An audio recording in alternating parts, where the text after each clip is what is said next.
நம்ம ஊரில் டென்னிஸ். நம்ம ஊரில் டென்னிஸா? என்னப்பா சொல்கிற? நம்ம ஊரில் கிரிக்கெட் தான். This is cricket nation. இப்போ கூட ரீசெண்டாக வேர்ல்டு கப்லாம் ஜெயிச்சிருக்கோம். கரெக்டு தான். கிரிக்கெட் நம்ம ரத்தத்திலேயே ஊறி இருக்கு. கரெக்டு தான். இப்போ கூட நெக்ஸ்ட் இயராக கிரிக்கெட்டில் பிறந்துருச்சு. கௌதம் கம்பீர்லாம் பார்த்தீங்கன்னா ஹெட் கோச் ஆயிருக்காரு. நானும் தான் ஃபாலோ பண்ணிட்டு இருக்கேன்.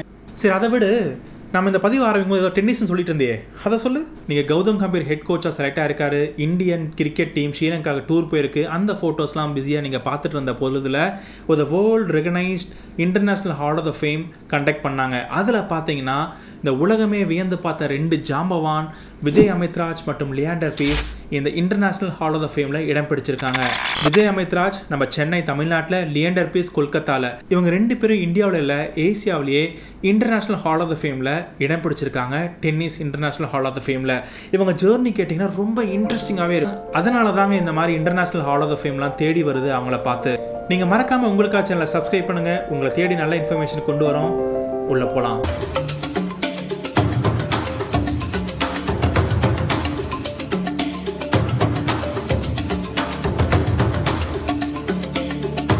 இது எப்படி இந்த உலகம் பார்க்குது அப்படின்னா, லியாண்டர் பீஸ் மாதிரி ஒரு பெரிய காம்படிட்டரும் இருக்க முடியாது, விஜய் அமித்ராஜ் மாதிரி ஒரு பெரிய அம்பாசிடரும் இருக்க முடியாது.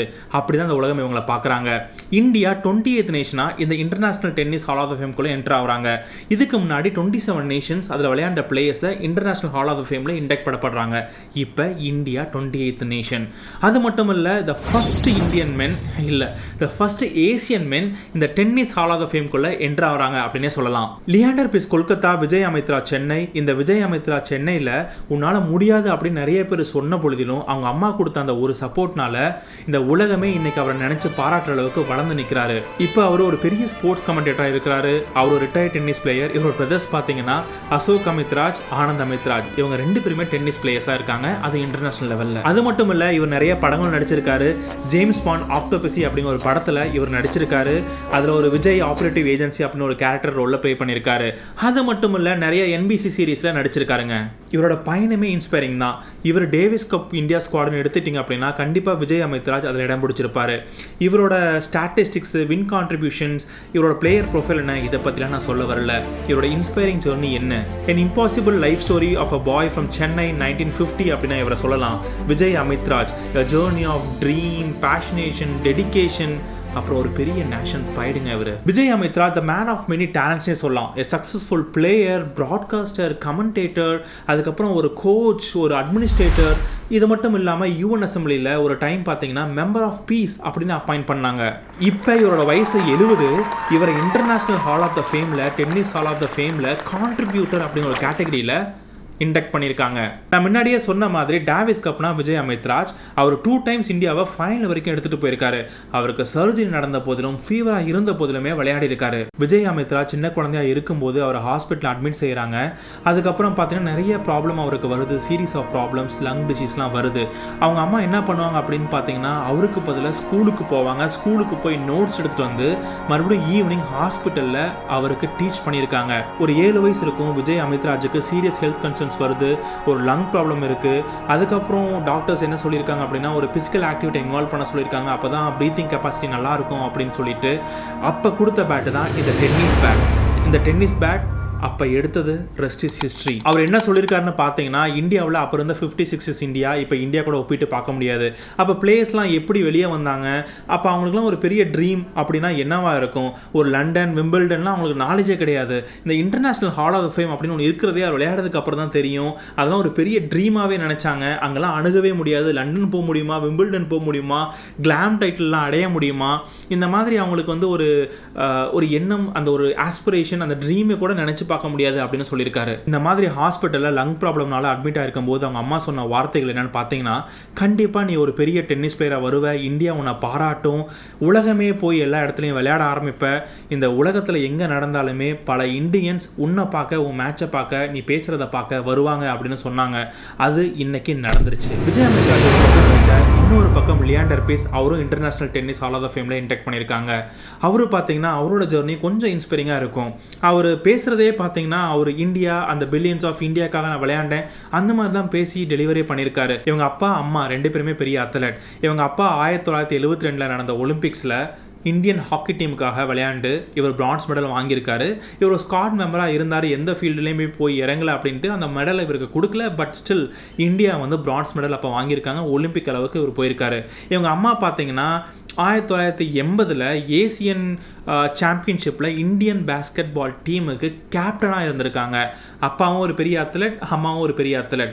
இந்த அப்பா வந்து ஒலிம்பிக்ஸ் அளவுக்கு போயிருக்காங்களே, அதை ஃபாலோ பண்ணி தான் நான் ஒரு பெரிய அத்லட்டாக ஆகணும் அப்படின்னு நினச்சிருக்காரு லியாண்டர் பீஸ். இவர் பார்த்தீங்கன்னா முதல்ல இந்த ஸ்ட்ரீட்டில் கிரிக்கெட்டு, அப்புறம் ஃபுட்பால் இந்த மாதிரி தான் விளையாண்டுருக்காரு. அப்புறம் ஏதோ ஒரு இன்ஸ்பிரேஷனில் நிறையா ட்ரை பண்ணி, அப்புறம் அப்பாவை பார்த்து ஹாக்கி விளையாண்டு, அம்மாவை பார்த்து பேஸ்கெட் பால் விளையாண்டு, ஏதோ ஒரு இன்ஸ்பிரேஷனில் டென்னிஸ் பேட் எடுத்தார். இவங்க 2 பேருமே அத்லட்டாக இருந்திருக்காங்க. அவங்களோட இன்ஸ்பிரேஷன் சொல்லவா வேணும். அதுக்கப்புறம் இவரே ஒரு பெரிய inspiration to the whole world அப்படின்னே சொல்லலாம். அவங்க அப்பா அடிக்கடி சொன்ன வார்த்தைகள், உன்னை நீ நம்பினா அதுக்கான முயற்சிகளை அடிக்கடி நீ எடுத்த அப்படின்னா கண்டிப்பாக இந்த ஹோல் வேர்ல்டே உன்னை பார்த்து இன்ஸ்பயர் ஆகும் அப்படின்னு சொல்லியிருக்காங்க. அது இன்னைக்கு நடந்துருச்சு. இவரோட கெரியர் டைட்டில் ரொம்ப பிரீஃபாக பார்த்துருவோம். இது வரைக்கும் 18 கிராண்ட் ஸ்லாம் டைட்டில் அடிச்சிருக்காரு. அது மட்டும் இல்லாமல் 1996 ஒரு அட்லாண்டா ஒலிம்பிக்ஸ் கேம்ஸ் நடக்குது, அதாவது ஒலிம்பிக் கேம். அந்த ஒலிம்பிக் கேமில் பிரான்ஸ் மெடல் ஜெயிச்சிருக்காரு இந்தியாவுக்காக. The very first tennis player to do so. இது வரைக்குமே டென்னிஸ் பிளேயரில் அவர் தான் பிரான்ஸ் மெடல். லியாண்டர் பீஸ் இதுக்கப்புறம் என்னென்ன அவார்ட்ஸ் வாங்கியிருக்காரு? Major Dhyan Chand Khel Ratna award, India's highest sporting honour award, Arjuna award 1990, Padma Shri award 2001, அது மட்டும் இல்லாமல் India's 3rd highest civilian award Padma Bhushan 2014. நான் முன்னாடியே சொன்ன மாதிரி அட்லாண்டிக் ஒலிம்பிக்ல 1996 பிரான்ஸ் மெடல் வாங்கியிருக்காரு. இதே மாதிரி ஒரு டென்னிஸ் பிளேயர் 7 ஒலிம்பிக் கேம்ஸ்ல 1992 2016 வரைக்கும் விளையாண்டுருக்காரு அப்படின்னு பார்த்தீங்கன்னா அது லியாண்டர் பீஸ் மட்டும்தான். அது மட்டும் இல்லை, ஏசியன் கேம்ஸ் ஹிஸ்ட்ரியிலேயே 5 கோல்டு 3 பிரான்ஸ் வாங்கினது இவர் தான். அது மட்டும் இல்லை, singles, doubles, mixed doubles, team event எல்லாத்துலேயும் கலந்துருக்காரு, ஜெயிச்சிருக்காரு, மெடல் வாங்கியிருக்காருன்னு சொல்லலாம். இதுவே the highest Indian gold medal winning athlete across all sports Asia's games ஹிஸ்ட்ரியில் லியாண்டர் பீஸ் மட்டும்தான். லியாண்டர் பீஸுக்கும் விஜய் அமித்ராஜுக்குமே ஒரு சின்ன ரிலேஷன்ஷிப் இருக்குன்னே சொல்லலாம். அமித்ராஜ் சென்னையில் பிரிட்டானியா ஸ்போர்ட்ஸ் அகாடமி ஒன்று ஆரம்பிச்சிருக்காரு. லியாண்டர் பீஸ் மெட்ராஸில் அமித்ராஜ் கூட அந்த அகாடமியில் வந்து ஜாயின் பண்ணுறாங்க. மெட்ராஸில் அவர் நிறைய டைம் ஸ்பெண்ட் பண்ணியிருக்காரு. இதை மறந்துட்டேன், விஜய் அமித்ராஜ் பார்த்தீங்கன்னா ரோலக்ஸ் வாட்ச் கட்டியிருக்காரு. ரொம்ப நாளாக கட்டியிருக்காரு. என்னன்னு ஒருத்தர் ரிப்போர்ட்டர் கேட்கும்போது அப்போ சொல்லியிருக்காரு, இது பார்த்தீங்கன்னா ரொம்ப பழைய வாட்ச்சு, ரோலக்ஸ் வாட்ச்சு.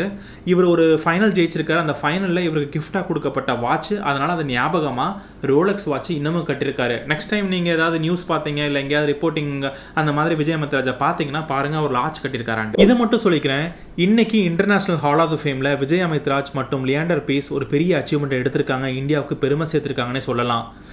நம்ம இந்தியாவில் பார்த்தீங்கன்னா cricket is a very religion அப்படின்னே சொல்லலாம். அது மட்டும் இல்லை, இந்தியாவுக்கு நம்ம பெரிய சப்போர்ட் கொடுக்குறோம் ஒரு கிரிக்கெட்டிங் ஆஸ்பெக்டில் மட்டும். நானும் ஒரு பெரிய கிரிக்கெட் ஃபேனு தான். நான் கிரிக்கெட்டை தப்பு சொல்லலை. பட் இருந்தாலுமே நம்ம இந்தியாவில் கிரிக்கெட் கொடுக்குற சப்போர்ட் நிறைய ஸ்போர்ட்ஸ்க்கு கிடைக்குதா அப்படிங்கிறது பார்க்கணும். நம்ம எல்லா ஸ்போர்ட்ஸுமே நம்ம ஈக்குவலாக சப்போர்ட் பண்ணணும்னு வச்சுக்கோங்களேன். கிரிக்கெட் பிடிச்சிருக்கு, நான் அதை தப்பு சொல்லலை. எல்லா ஈவெண்ட்டுமே நம்ம சப்போர்ட் பண்ணோன்னா நிறைய டேலண்ட்ஸ் இந்த மாதிரி இந்தியாவை ஒரு பெரிய இன்டர்நேஷ்னல் ஃபோரமுக்கு கொண்டு போய் சேர்ப்பாங்க. இந்தியாவுக்கு கண்டிப்பாக பெருமை வாங்கி தருவாங்க. அது டென்னிஸாக இருக்கட்டும், கிரிக்கெட்டாக இருக்கட்டும், பேட்மிண்டனாக இருக்கட்டும், ஒரு கபடியாக இருக்கட்டும், செஸ்ஸாக இருக்கட்டும், எந்த கேமாக இருக்கட்டும், இல்லை ஒரு ஆர்ட்டாக இருக்கட்டும், எல்லாத்துக்குமே சப்போர்ட் பண்ணும். இப்போ இந்தியா வந்து ஜெயிச்சதுக்கு, வேர்ல்டு கப் ஜெயிச்சதுக்கு ஒரு பெரிய பஸ்லாம் வச்சு நிறையா ஈவெண்ட்லாம் வச்சு செலிப்ரேட் பண்ணோம். இந்த மாதிரி 2 பேர் வந்து இன்டர்நேஷ்னல் ஹால் ஆஃப் த ஃபேமில் இண்டக்ட் பண்ணியிருக்காங்க. Why should not we celebrate them? அவங்களுக்குமே ஒரு பெரிய செலிப்ரேஷன் நம்ம கொடுக்கணுமே, நம்ம அதை மறந்துடுறோம். இந்தியா வந்து இப்போ ஃபார் பெட்டர்னே சொல்லலாம். முதல்ல எந்த அளவுக்கு இம்பார்ட்டன்ஸ் கொடுத்தோம் மற்ற கேம்ஸுக்கு, இப்போ எவ்வளோ இம்பார்ட்டன்ஸ் கொடுக்குறோம், அதான் வச்சு பார்க்கும்போது இந்தியா ஃபார் பெட்டர். பட் இருந்தாலும் இப்படி தான் இருக்குது. இதை பற்றி நீங்கள் என்ன நினைக்கிறீங்க? உங்களோட தாட்ஸை மறக்காமல் கமெண்ட்ஸில் சொல்லுங்கள். மறக்காமல் உங்களுக்காக சேனலை சப்ஸ்கிரைப் பண்ணுங்கள்.